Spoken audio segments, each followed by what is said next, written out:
No, they just did.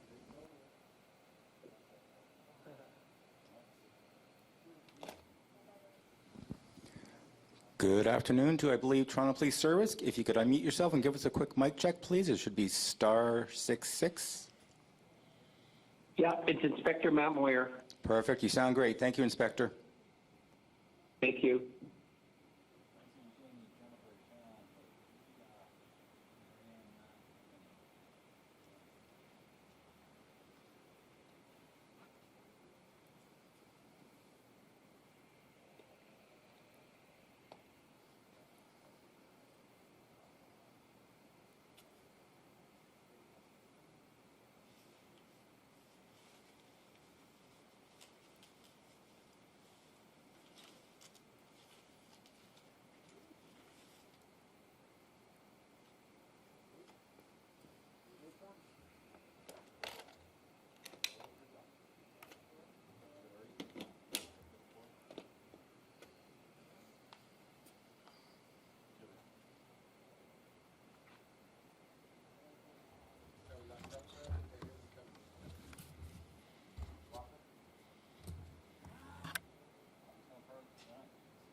Good afternoon, Paul. Can you unmute and give us a mic check, please?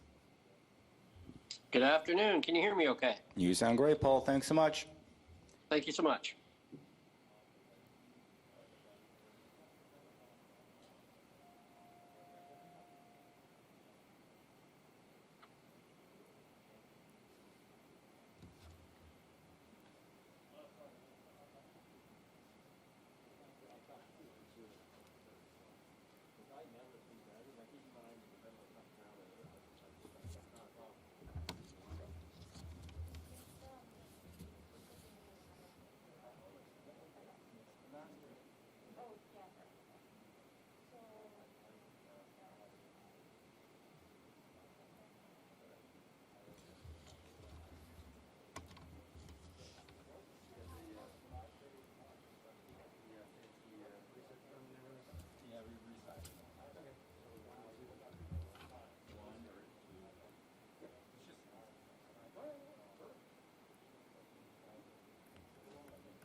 It's 69. Good afternoon to calling user with a number 4169 ending in 54. Can you unmute yourself and give us a mic check?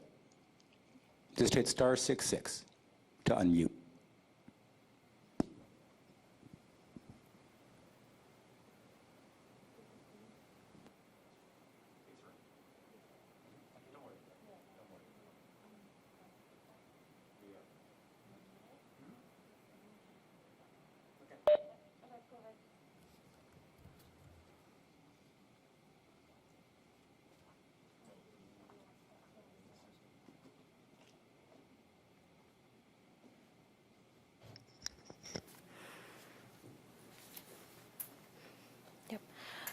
Good afternoon. Welcome to the city's COVID-19 media briefing. We'll start with Mayor Tory first. Thank you.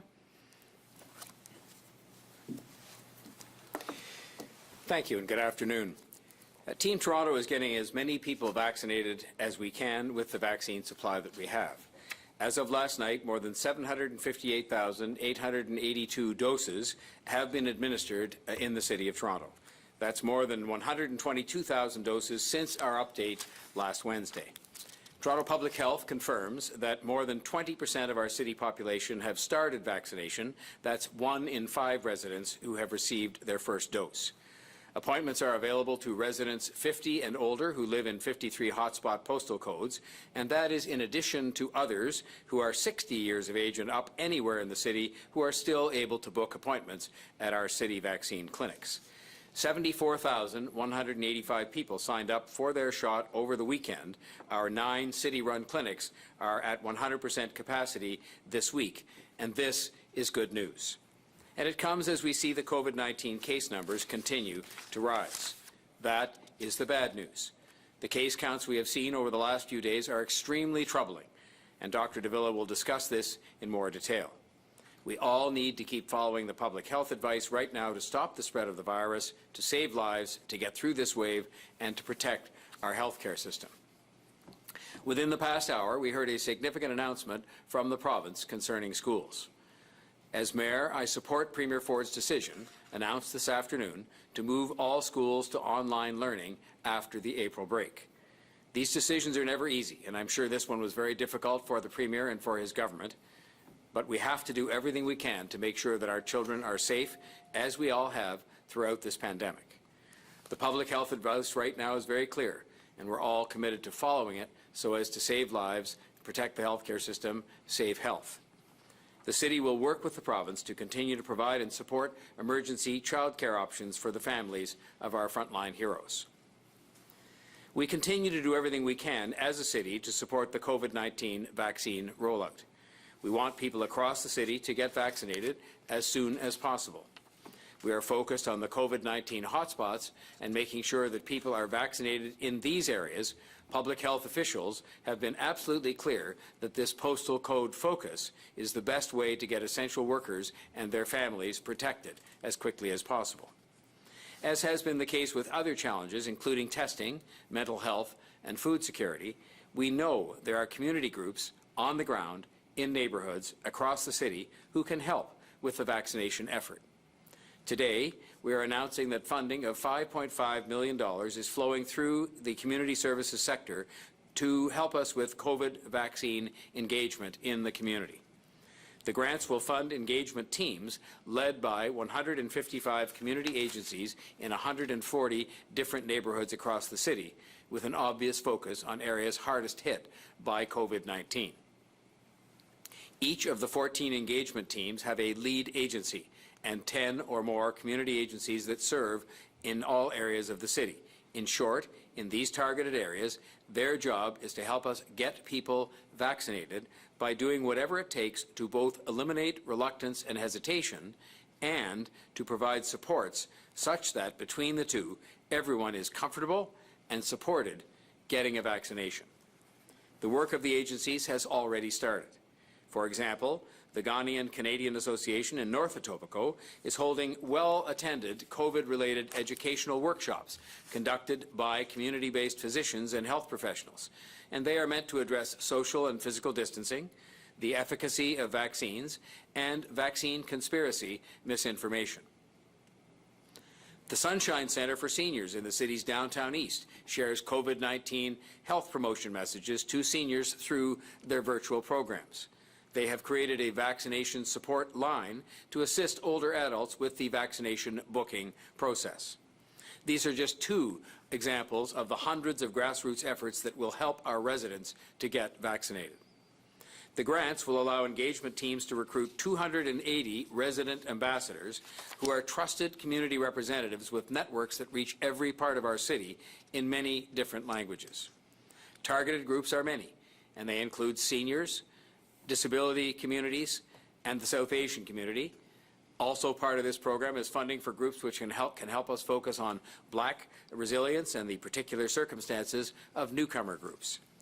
We're working with community organizations that residents know and trust, and we will utilize those relationships to increase vaccine uptake.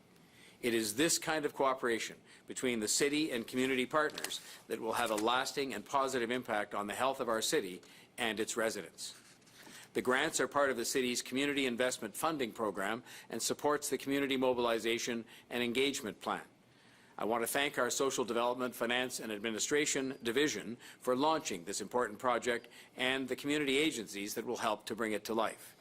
This work will help us to get people vaccinated, and that in turn will help us to bring this pandemic to an end. The full list of agencies involved will be posted online, but I do want to recognize the lead agencies today, and those of you who live in these areas will recognize these as being agencies that you know well. Black Creek Humber Summit, the lead agency, LumaCare. Downtown East, the lead agency is the 519 Community Center. Downtown West, the lead agency is Scadding Court Community Center. In East York, Don Valley, there are two teams, the TNO, the Neighborhood Organization in Thorncliffe Park, and Access Alliance Multicultural Health and Community Services. In North Etobicoke, the Rexdale Community Health Center. In North Scarborough, Agincourt Community Services Association. In North York, the North York Community House. In South Etobicoke, the Lakeshore Area Multi-Service Project, Inc., and in South Scarborough, Scarborough Centre for Healthy Communities, York West Pelham, the Syme Woolner Neighbourhood and Family Centre. So these are agencies that will be well known to people living in those neighbourhoods and will do a good job of helping us to mine those relationships and to convince people and support people in getting vaccinated. The newcomer cluster engagement team is led by FCJ Refugee Center and Jane Finch Community and Family Center, while the Black Resilience Engagement team is led by the Taibu Community Health Center. These vaccine engagement teams are a huge part of the extraordinary effort going into the vaccination rollout and making sure that everyone across our city, and especially in the communities hit hardest by this pandemic, have the information they need in order to get their vaccination. This pandemic will only end when the majority of us are vaccinated. The funding we are flowing to community organizations will help immeasurably to make that possible. Like our overall pandemic management to date, these community engagement measures are meant to ensure that we focus on every single Torontonian in every single neighborhood, without exception. This initiative will quite properly place extra resources and a different approach in neighborhoods and communities in which such an extraordinary program is needed and justified. That is because of both the marginalized circumstances of many communities before the pandemic and because of the grossly disproportionate impact of the pandemic itself on those very same people, together with their underrepresentation to date in the ranks of those who have received a vaccination. In short, it is the right thing to do from every perspective. Finally, Ramadan begins tomorrow. I want to extend my warmest regards to our Muslim community and wish everyone a blessed and peaceful and safe and healthy Ramadan. Ramadan Mubarak to all celebrating Ramadan in our city. We've had a number of inquiries from mosques about the call to prayer. The noise bylaw provides standards for noise in Toronto and includes decibel limits and time restrictions for all kinds of amplified noise. But we recognize that there are gathering limits right now for religious services, and one's spiritual, emotional, and mental well-being is important during these difficult times. As was the case last year during Ramadan, mosques may broadcast calls to prayer during the month of Ramadan, and the city will not request a noise exemption permit to be obtained. Noise complaints submitted to 311 will be handled by the noise team on a case-by-case basis, and the city will work with mosques in question to resolve any issues that arise. I want to thank residents for, again, celebrating Ramadan in a safe way this year in keeping with public health measures. I know it is a sacrifice like many are being asked to make, and we appreciate your cooperation in that regard. I would now like to invite Chief Pegg to provide his update for today.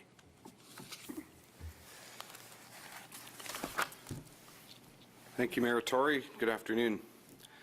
Before I begin my formal remarks this afternoon, I'd like to acknowledge that this is National Public Safety Telecommunicators Week.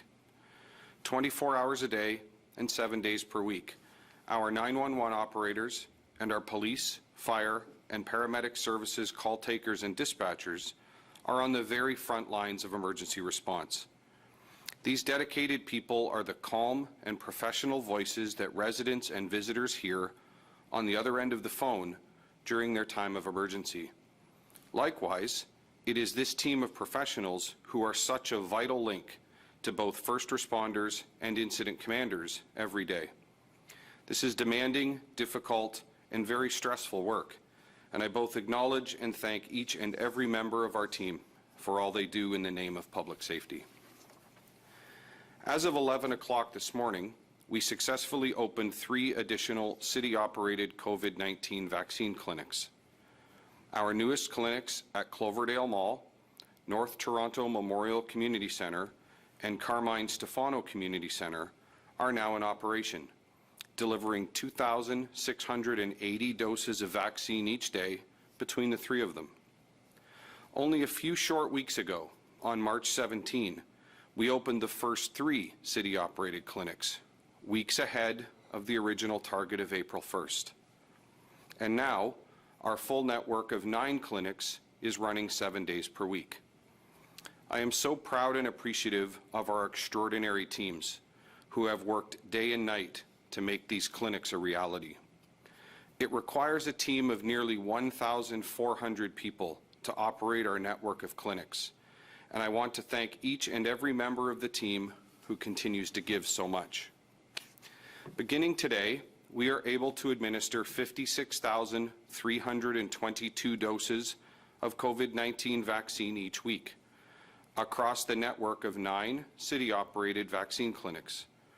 While this is a very significant number of people being vaccinated each week in our clinics, this is only a portion of what we are capable of delivering. We are intentionally scaling our clinic operations in order to protect vaccine allotment for our hospital and Ontario Health Team partners as well, such that their clinic operations are also able to continue to the largest extent possible. As we have from the outset, we are matching the number of available appointments each day with the number of doses of vaccine that are available. Assuming that vaccine availability increases in the weeks and months to come, as the province forecasts that it will, we look forward to being able to administer more than twice the number of vaccines we are administering in our city-operated vaccine clinics at present.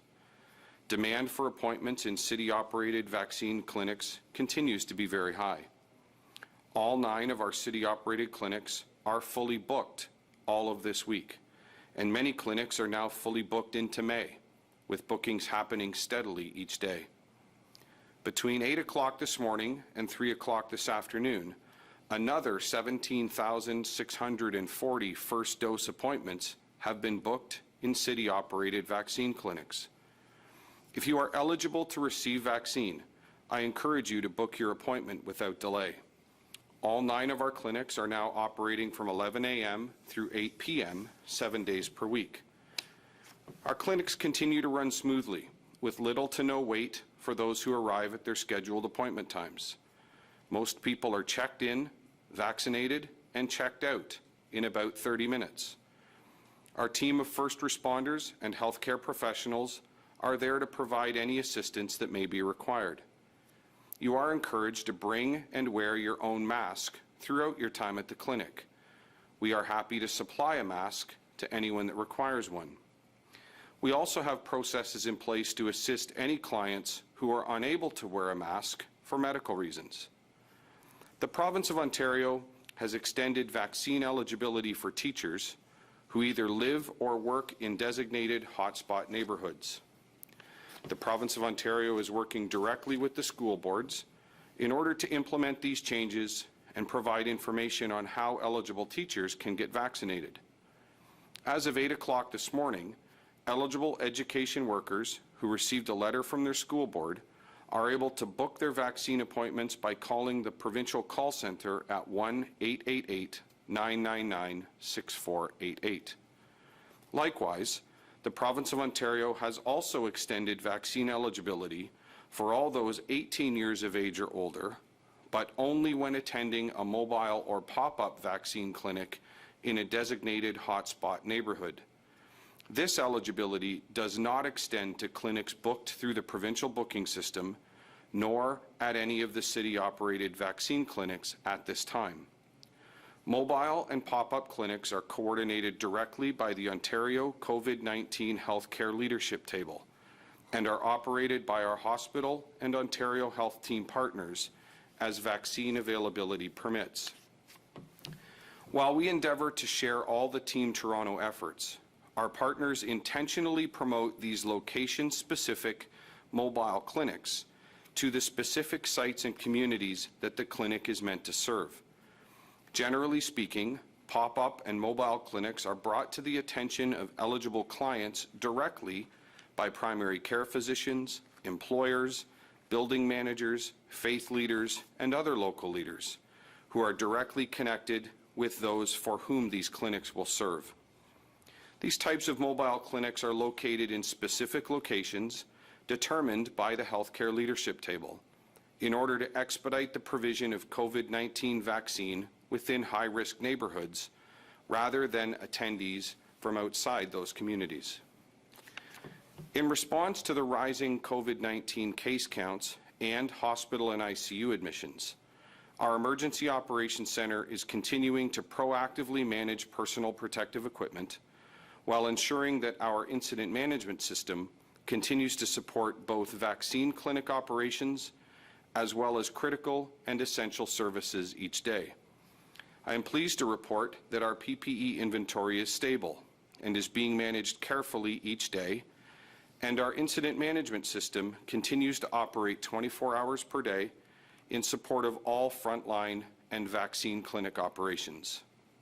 In closing, I encourage all eligible residents to book their vaccine appointment without delay by accessing toronto.ca/COVID-19 or by accessing the provincial call centre at 1-888-999-6488. Please do not contact 311 nor Toronto Public Health for assistance in booking your COVID-19 vaccination appointment, as our staff are not able to access the COVAX system on your behalf. Finally, please continue to monitor toronto.ca/COVID-19 for the most up-to-date information on vaccinations in Toronto. Thank you. I now invite Dr. Davila to bring her update for today. Thank you, Chief Pegg, and good afternoon. Today, I am reporting 1,296 new cases of COVID-19. There are 632 people in hospital. 108 of them are in the ICU. Sadly, we are reporting 5 more deaths to COVID-19. From last Thursday and through today, we have seen 6,114 new cases of COVID-19 in Toronto. These numbers speak for themselves today. I will only add that when the Hospital for Sick Children is providing ICU care to adults, you know you're living through one of the worst periods of the pandemic. The women and men in Toronto's hospitals who are somehow finding reserves of professional resolve and personal strength are truly incredible. Know that your colleagues in public health are working tirelessly alongside you to prevent ongoing transmission in the community, pushing through exhaustion to address cluster and outbreak investigations, infection prevention and control, and vaccination rollout, to name but a few. No matter where I look, whether in public health or in healthcare, I see people doing heroic work under a crushing third wave of virus. What we are seeing is the explosive, exponential growth described by me and many of my peers when the variants first arrived in Toronto. The old COVID-19 virus is being bulldozed by the B.1.1.7 variant, with the other two primary variants present in Toronto as well. It is much, much easier to spread a variant COVID-19 virus. So please, stay home. Every time the virus spreads from one person to another, the virus has an opportunity to mutate, even to create a new variant that could create a whole new set of problems. Please remember this. Everybody needs to do two things in the days ahead. We need to stay home and apart from each other until the tide turns, and we need to get vaccinated as soon as possible. If we mix right now, we're adding risk upon risk. If we stay apart, we will, with patience and diligence, reduce risk. If we get vaccinated as soon as our turn comes, we will reduce risk. If you have had your vaccination, continue observing the steps for self-protection to protect others. If you are amongst those waiting for your vaccination, the best thing you can do is to stay away from people you don't live with as much as you possibly can. When you can't, be outdoors as much as possible, but still be strict about the steps for self-protection. The 1918 flu pandemic was so deadly and so widespread that more than 100 years later, we still compare it with what is happening now. But even then, the 1918 pandemic ran its course and ended. Today, we have incomparably advanced scientific and medical knowledge. We have information and ways to share it instantly. We have a world of advantages that will help bring the COVID-19 pandemic to an end. And we have ourselves able to do things in daily life to bring it to an end even faster. COVID-19 has produced one challenge after another, but we live in a time when we have never been better positioned to meet those challenges and ultimately overcome them. With that, I'll now hand it over to Lavin for the question period. Thank you, Dr. Davila, Mayor Tory, and Chief Pegg. We'll now begin the Q&A from the media. As a reminder, it's one question, one follow-up, and when we call your name, please unmute yourself. And we do also have staff on the line if you have any technical questions. First up, we have Matt Bingley from Global. Go ahead, Matt. Hi, good afternoon, rather. Dr. Davila, and I guess Mayor Tory as well. Earlier today, Dr. Davila was presenting the modeling numbers showing upwards of 2,500 daily cases due for the city at the end of the month. And I'm wondering if you think that more restrictions are needed to lower that number.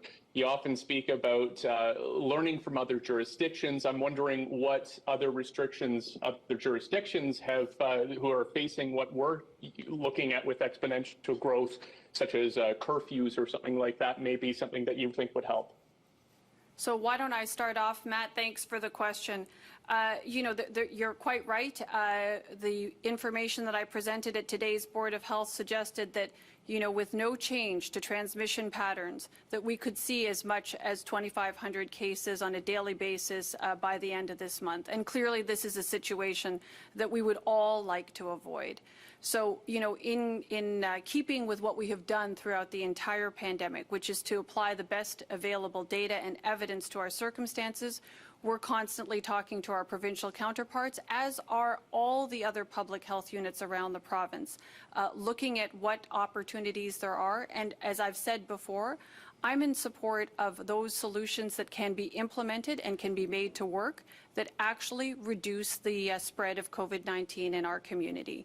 Of course, any measures that are put into place rely on each and every one of us complying with those measures. And fundamentally, what it comes down to is each and every one of us keeping our distance to the greatest extent possible. And the greatest way to do that is to actually stay home as much as possible for those for whom that is an option. That's how we best protect our community, and it's how we best protect all those who need to provide those essential services that allow our city to continue to function. I'll turn it over to the Mayor to see if he has anything further to add. Well, I think Dr. Davila has said it very well. I will just say that I would obviously abide, as I have throughout the pandemic, on the advice of the public health officials led by Dr. Davila herself.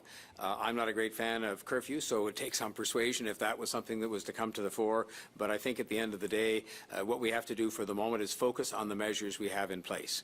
I think this week is a real moment of truth, because I think we can turn the corner. And I think we can, with the vaccination efforts we're making, help ourselves turn the corner in that way as well. And so I think if we focus on those things, then there's notwithstanding projections that come, the projections are based on current circumstances. And if we can do better as people collectively and do better in terms of our efforts to get everybody vaccinated, then I think we can do better than those projections would suggest. Okay, back over to Dr. Davila. I was wondering if you could break down the cases that we're seeing today by age category. I was asking your counterparts with Toronto Public Health if they could do this, much like Ottawa Public Health does, by a 10-year age bracket, and was told that they can't. And I'm just wondering if you could do that, and going forward, if you could do that, and if you think that, where many doctors are saying that this is now shifted into a younger person's disease, if you think that this would help by showing the ages on a daily basis. So, Matt, to your question, I don't have those numbers available with me right now, but certainly we do have access to data and can look at cases by age. What I can tell you at a very high level is that which you're describing is in fact what we're seeing. We do see the, whereas earlier in the pandemic we saw a greater proportion of cases in, say, the 60-plus age group, we are, in this particular wave, seeing more and more of the cases I've noted in particular in that 20 to 59 age group, with a greater preponderance in the younger half of that demographic. We have also, as of late, seen more cases within the even younger than 20 years of age within that school-age population. But I'm afraid I don't have those numbers with me. Happy to talk to you offline, though, Matt. Thank you, Matt. Oh, yeah, go ahead. I'd just like to say a word about that. I think Toronto Public Health has done a fantastic job of making a lot of information very transparently available to the public, whether it's in the releases and statements we make here, but also in the dashboard that's found on the website. But I hope people will take note of just things that I saw myself in the last 24 hours on the news. I saw a young man on television last night, 35 years old, and he's been out of hospital for some time, and he's still got oxygen that he's required to have because of a bout with COVID-19. And he told the story of being put into intensive care, and that as he was going in, they told him perhaps he better be in touch with his relatives because his health was in such jeopardy that he better tell them that that might be the last chance they would have to talk. And thank God he survived. And then I heard another story of somebody relatively young who's having a double lung transplant. Only because I guess the person's of an age where they can do that sort of thing. But of course we all know that there are only certain numbers of double lung transplants that are available. There are people, I guess, on the waiting list for this right now. And I think in some respects, maybe those kinds of things outline the danger, whatever the numbers say, that are posed to younger people as well as on a continuing basis to older people than the statistics that we could rattle off, which somehow sometimes people think, are not real or don't apply to real people, whereas the guy on TV last night and the person having the double lung transplant, those are real people, and there are many more like them. Thank you, Mayor. Next up, we have Natalie Johnson from CTV. Go ahead, Natalie. Hi, everyone. My first question is for Chief Pegg. Chief, I'm wondering if you can address the confusion that exists right now for people who are 18 to 49, who live in a designated hotspot and who have been told by the province that they are eligible for a shot, but who can't, as you say, book an appointment to add a city clinic at this point. Is the issue that there isn't enough vaccine for everyone who has been prioritized by the province, or simply that the provincial software hasn't been updated yet for these people to book? When do you expect this to change? Because as you know, the mobile clinics and pop-ups that are operating right now are not able to support that entire demographic. Sure. Good afternoon, Natalie. I appreciate that there is some confusion, and I think that we all appreciate how quickly these things are moving and how quickly we're all having to respond and pivot, if you will, to the changes that are being made.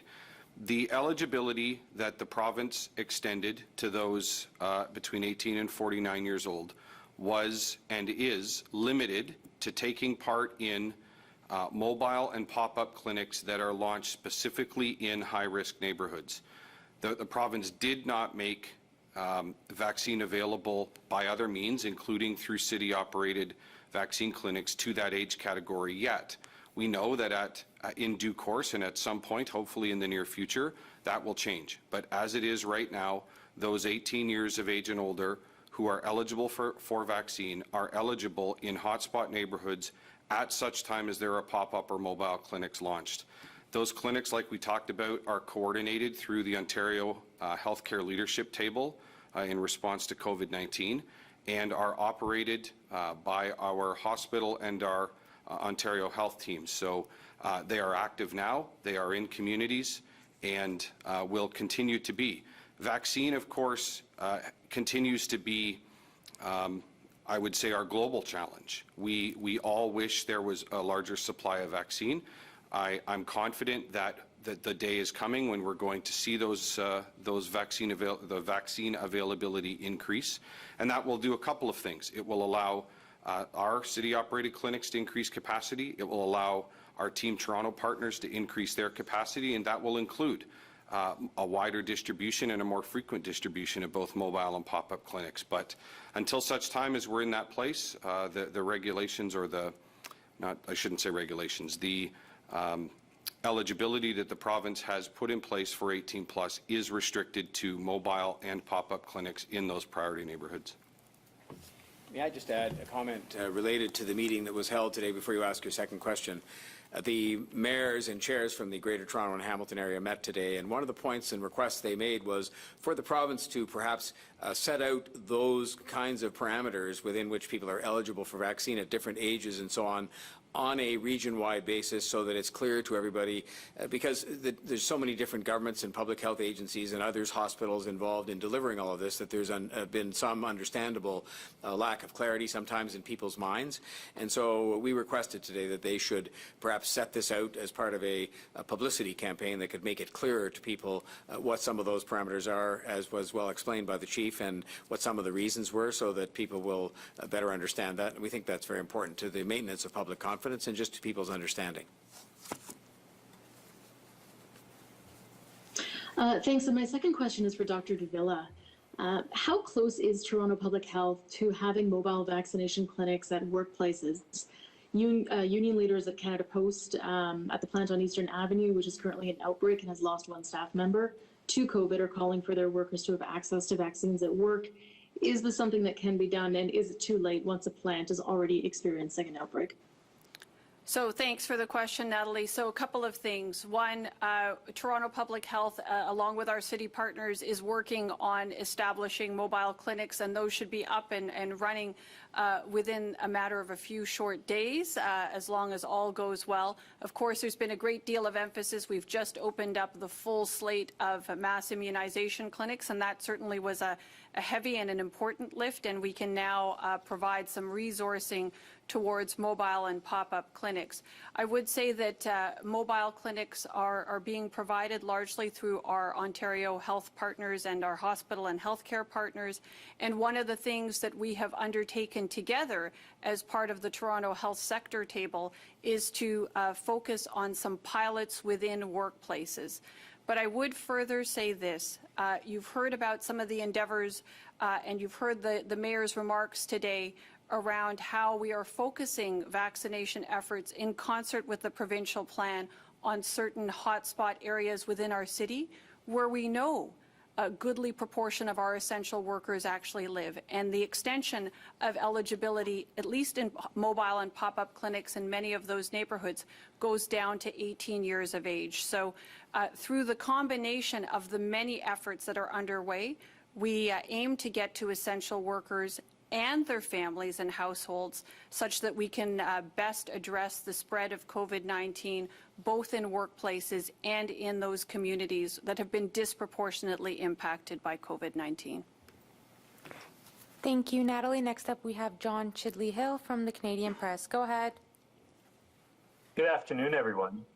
My first question is for Dr. Davila, and it's something of a follow-up to Natalie's question. Chief Pegg earlier outlined how education workers in Toronto's hotspot communities can get vaccinated, but I was curious, has there been any consideration for mobile pop-up clinics, maybe at schools, where teachers and other school staff can go and get vaccinated and get this done during spring break when they have time to be out of school and maybe have the time to get those vaccinations done? So thanks, John, for the question. At this point in time, we are focusing our efforts on the mass immunization clinics, the 9 clinics that we've got at the city that are operating in various neighborhoods around the city, and we've situated those to be as accessible as possible.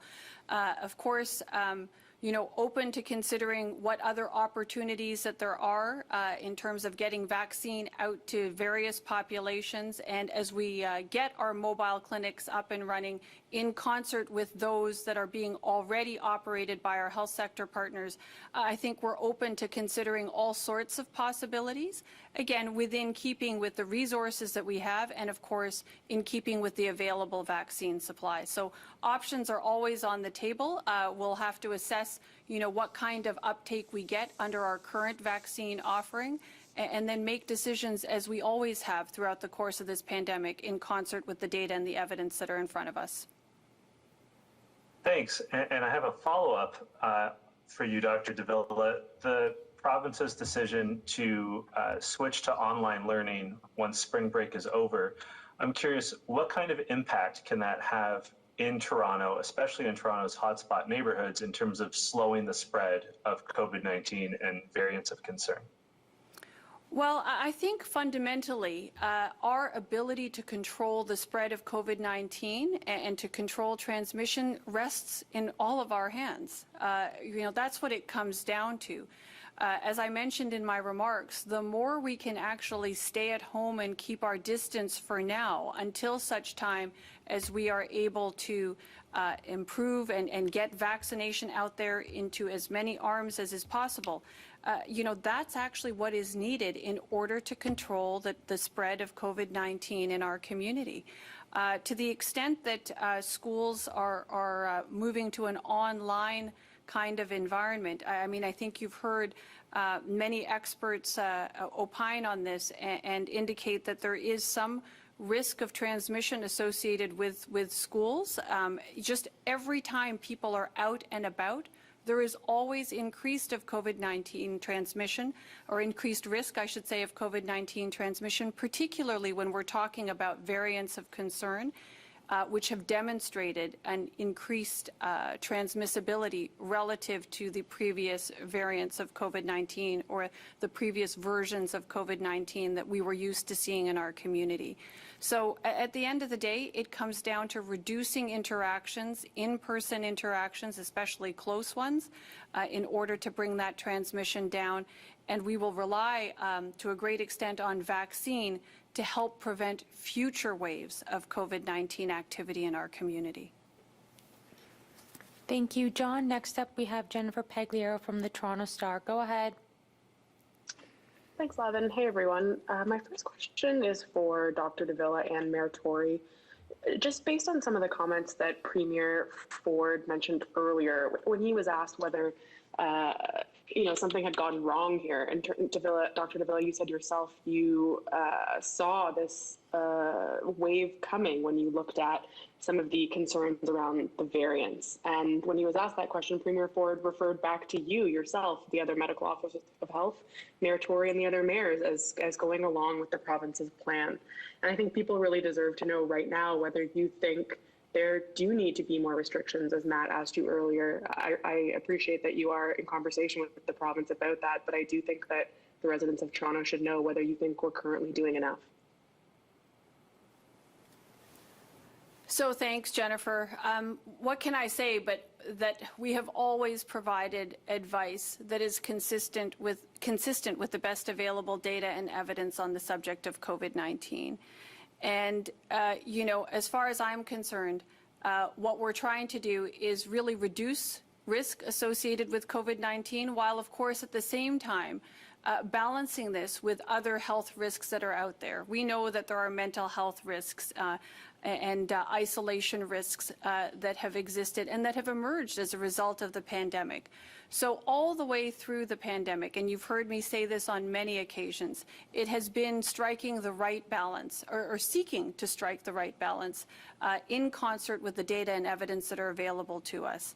As I mentioned earlier in response to the earlier question, I'm in support of measures that can be made to work reasonably on the ground that actually facilitate our ability to reduce transmission.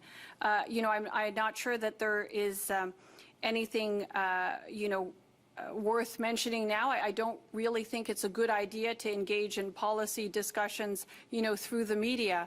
I would like to respect the process, and please rest assured that there's lots of conversation ongoing between ourselves and other public health units in the province, looking at what available evidence there is, looking at what impact our current set of measures are having, hopefully moving the transmission of COVID-19 in the right direction, reducing transmission as much as possible in our community, and of course getting vaccine out there and into arms, and especially those that are at the highest risk and are most vulnerable and have been disproportionately impacted by COVID-19 over the course of the pandemic. I'll turn it over to the Mayor if he has anything else to add. Well, I would just like to say that, first of all, I do think we should focus now at this point in time on the measures that we have in place and making sure that we comply with those, all of us, to the best extent that we possibly can. Secondly, I would say that without exception, during this pandemic and the entire year-long period, when the medical officer of health and her team have come forward to me with advice with respect to what should be done, I've asked lots of questions. I often put those questions of balance on the table, not that they don't, but I probe those questions to make sure that we're taking everything into account that we should, but without exception, I have followed and supported that advice. In fact, the only time I think we've had any small inkling of a different opinion on anything was on the timing of the school closure, and when it was explained to me the urgency of that situation in terms of the really very deep concern that existed about health, the concern that I had, which was valid as well, about notice given to parents, I was willing to unfortunately place that as secondary to good health. And so I would just say that if recommendations are made to me with respect to other measures that are going to keep people healthier and get this pandemic over with faster, and in that way that we've tried to take different things into account, different circumstances, I will continue to abide by that advice because it's, I think, the best advice we can get. And just, Dr. Davila, to go back to the 18-plus situation, I agree with my colleagues and with what Mayor Tory said, that I don't think it was necessarily communicated by the province in a very clear way to begin with. But I thought I heard you say at the Board of Health that you would like to see the provincial booking system opened up to the 18 to 49 range. And please correct me if I'm wrong, but if that hasn't been happening, I'm wondering if you have any insight as to what the holdup is. So, Jen, you're quite right. I did comment on wanting to make vaccination available to as broad a swath of the population as is possible, particularly in those neighborhoods that are highest risk and highest priority based on the incidence of COVID-19 in those communities, the rate of hospitalization, the rate of mortality associated with COVID-19, and some other factors that also line up with each of these indicators, whether we're looking at income levels or the proportion of housing that is overcrowded in some of these neighborhoods. Really what we want to do is make sure that we're providing every opportunity as soon as possible for COVID-19 vaccination to these hard-hit neighborhoods, because it protects the individuals there, and by extension, it better protects the entire city from the negative impacts associated with COVID-19. It's not clear to me, on what basis decisions might be made, by the provincial government or what constraints they might be working under, but I can assure you that we are having conversations all the time with our provincial counterparts on the COVID-19 response, including the rollout of vaccination on a regular basis. So I look forward to having ongoing and productive conversations with the province on how we actually more effectively roll out vaccine as quickly as possible so that we can, put this pandemic behind us. Thanks, Jennifer. Next up, we have Francine Copin from the Toronto Star. Go ahead. Oh, hi. I think my first question is for Dr. Davila. Dr. Davila, I think a lot of people are asking today how we ended up here in a third wave that's worse than the first wave and worse than the second wave. Isn't there something that we could have done to have avoided ending up in this place? Francine, I think that's a question that we may have to reflect on for some time. I don't know that we will have answers to it directly. I think you've heard the mayor comment on, we know what we can do now, and that's certainly to reduce our interactions to the greatest extent possible. We know that distance does make a difference, and of course we know that vaccine is another key component of the tools that we have at our disposal. I think the other thing, of course, that we have to keep in mind is that the variants are, they're a different virus. It is a different set of circumstances that we're dealing with here. So again, in keeping with that, I will continue to provide advice based on the best available data and evidence that we see in front of us. That's what I've endeavored to do throughout the entire course of the pandemic. I will continue to do that on the go-forward basis, and that's why I call upon the residents of Toronto to really do the best they can to maintain distance as much as possible, stay home as much as possible at this point in time, because we know that actually does make a difference in terms of transmission, even when it comes to these more transmissible variants of concern. Again, the second point, of course, will be around getting vaccine as soon as your turn comes up. As soon as you are eligible to receive vaccine, I would encourage residents of Toronto to get that vaccine so that we can, ensure that we're deploying all the tools available to us in terms of our ability to reduce COVID-19 transmission and to get to the other side of this pandemic and to prevent future waves. My second question is a bit of a technical question. I'm not sure if it's better answered by Dr. Davila or Chief Pegg, but people in their 50s and 60s, unless they're in hotspots, are still only allowed to access one vaccine, the AstraZeneca vaccine. And I'm wondering, when is that likely to change? When are the other vaccines going to be made available to people in these age groups? When is it going to be possible for them to book an appointment at one of the mass immunization clinics, for example? So these are decisions that are going to rest in the hands of our provincial counterparts, but let's make sure that we have, all the facts appropriately lined up. We know that certainly for residents throughout the city of Toronto, 60 plus, they're eligible. Those aged 60 years of age and older are eligible to receive vaccine. We know that those who are aged 55 years of age and older are eligible to receive AstraZeneca vaccine, through participating pharmacies and through participating primary care practices as well. And Francine, as you rightfully pointed out, in hotspot areas, we know that those who are 50 years of age and older can also participate in vaccine clinics, whether they're mass immunization clinics or others. So that's currently the state of affairs right now. There are also other eligibility criteria that are out there. The province entered into phase 2 of its vaccine prioritization framework. This has opened up the opportunity for those who have chronic conditions, chronic health conditions, and they are risk ranked, if you will, by the province, to also participate in vaccine. In addition, some primary caregivers for these individuals are also included. Lots of detail here that I won't be able to describe in great depth over the course of a question and answer period such as this, but I would encourage people to visit toronto.ca/COVID-19 or to visit the provincial website to see all the different criteria.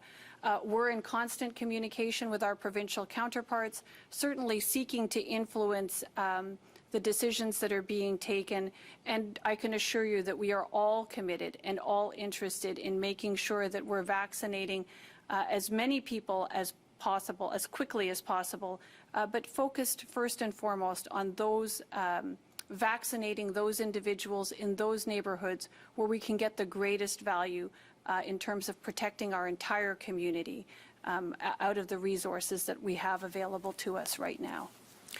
Can I just make a comment as well on that? I think it just bears repeating what the Greater Toronto and Hamilton area mayors talked about this afternoon. You know, I envisage one of these ads, whether it appears online or appears in a newspaper, that says, if you are this old and you have this characteristic, if you are this old and you have this characteristic, but it sets out for each of the different categories. And we think that it is best done by the province simply because they have the ability to transcend beyond the boundaries. We're all regional and municipal governments, and we have some tweaks involved in different kinds of clinics and other things, but the province can set out those guidelines, those parameters quite easily, and I think when they're explained, they're actually fairly straightforward, but rarely do we hear them set out in that way where it sort of speaks to each group, and you can go down the list as we would do many times when we look at advertisements or checklists and find the group that we belong to. So I think that is something that would be very helpful at this stage. Thank you, Francine. Next up, we have Malia Sheikh from City News. Go ahead. Good afternoon. So I had a question for Mayor Tory. Kingston Police put out a news release recently saying that parks are not to be used as a destination or for activities like sitting or sunbathing, which is not allowed under the stay-at-home order because it doesn't qualify as exercise. So they attempted to enforce this several times at Breakwater Park on April 8th, and the park is now closed. So my question is, will Toronto enforcement be taking a similar approach, and are people not allowed to hang out in parks for fresh air? Well, of course, people are supposed to go outside and engage in safe, healthy activity, and some of this comes down to a question of interpretation, which is sometimes in the hands of enforcement people and other times just in the hands of people looking at what the rules are. In that regard, one of the things we're thinking of doing is to, repaint some of the circles in parks to help people with the distancing, because, that's sometimes a challenge on a nice day. But I can just tell you that the enforcement people were out this past weekend, as they'll be out going forward, and Chief Pegg or others on the line may wish to say a word about that, but that the approach will be to, as we have done, encourage people if they possibly can, while not saying they should not use parks. I think what we said was, go for a walk in your own neighborhood. Don't travel to a destination park, if I can call it that. Try to stay in your own local area, and of course try to stay with your own family, the people that you live with, in particular the people you live with, as a means of the distance and requirements with public health guidance that Dr. Davila and others, all of us, have been referring to today. Sure, Malia, Chief Pegg, in response or just in follow-up, to Mayor Tory, our coordinated enforcement team was very active over the course of the weekend, both proactively, so engaged in the community, proactively inspecting and engaging with folks, as well as reactively in the sense of responding to complaints. I can tell you that over the course of the weekend, there were 10 charges laid by our enforcement teams under the Reopening Ontario Act, and a further 6 notices were issued, and that includes, that's a net sum of issues relating to businesses, to illegal gatherings, as you described, to parks, and a number of different types of complaints. So as you've seen in the past, and like we talked about last week, the strategy, if you will, for our coordinated enforcement action has not changed. Our teams are still directly connected, working both proactively and then working together to receive complaints, to prioritize them and triage them, and to respond to on the basis of the highest risk complaints first. Follow up? You'll just have to unmute yourself.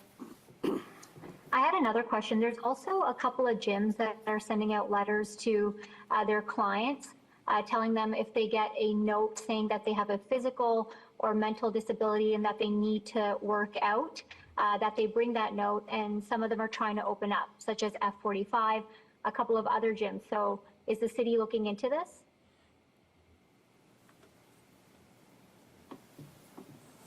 So, Amelia, thanks. That's actually the first I've heard of this. I'm certainly happy to have our team work with others in enforcement. This is a question, I think, for legal counsel to understand, what opportunities there are in the regulations. But as far as I understand it, and again, this is the interpretation of legal or legislation and regulations by a physician, which is perhaps not the best thing to do. But my understanding is that there aren't those exceptions or opportunities for such exemptions under the existing legislation and associated regulations. But certainly happy to take that offline and take a look at what the specifics are. Malia, I'll just say that I too am unaware of the circumstance or the example you gave, and as Dr. Davila indicated, we'll certainly take that offline. I'll connect directly with Carlton Grant, who leads our municipal licensing and standards team, as well as Toronto Police and our legal branch, to understand exactly what is going there. So thank you for making us aware of that. Thank you. And then last question is Momin Qureshi from 680. Go ahead, Momin. Yes, good afternoon. Thank you for taking my question. Mayor Tory, this one is for you. Councillor Matlow is bringing forward a motion calling for the city to allow people to able to consume alcohol in public parks and beaches, citing that with the weather warming up and us going into our second summer of this pandemic, there are people who don't have backyards or balconies where they can do that type of thing. So my question to you is it time for the city to embrace that and allow people to drink alcohol in public spaces like parks and beaches? I've been, positively disposed towards some sort of review of this for some time, for a couple of years now, and I think this kind of thing was obviously interrupted by the pandemic and our need to focus on the pandemic exclusively. I think when it's done, it should be done thoughtfully and carefully. Because I think there are many different aspects, including public health aspects and including the sort of well-being of people when they're in parks and the general enjoyment of parks by everybody. And so I think it'll be something whose time will come, perhaps shortly, but at the moment my exclusive focus is on the pandemic and on dealing with that and trying to put that behind us so that we can all get back to being in the parks, let alone what we do when we get there. Well, he wants it to be a pilot project that begins in May, citing the pandemic as part of the reason that it's needed, because people need a place to go, and if they can't do it, if they don't have a backyard or a balcony, they need a place to go. So do you think it's something that should start that soon, by May?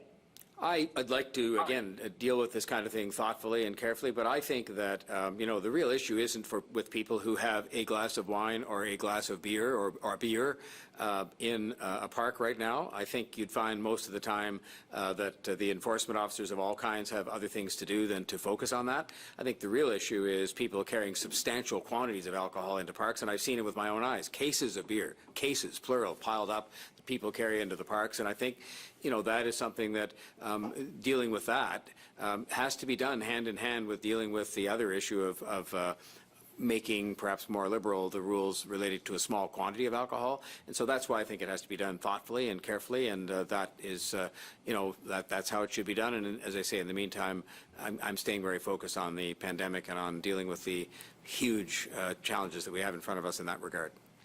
Thank you, Momin. That's the last question for today. Thanks, everybody, for joining us. Our next COVID-19 media briefing will be on Wednesday, April 14th. Have a great day.